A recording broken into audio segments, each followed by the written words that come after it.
Hey, guys, mina Sayicology. Please like, subscribe, hit the bell icon so that you are alerted if we make a new upload.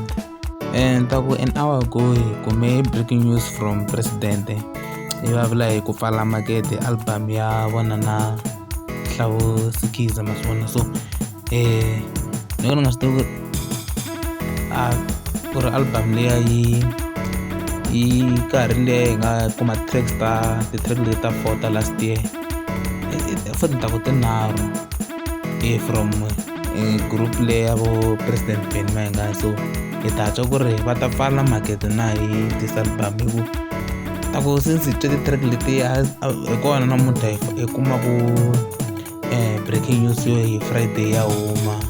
So ma swi vona ende hi ti 1 ku huma ta Sayicology. So na ta Mapele to ta huma ti te ku va ta hi byela mara hi ta twa ku ri hi yini album leyi nga ta lawula this Easter hi nkarhi wo magaza ma vuya kaya swa boha ku fane hi yingisela music.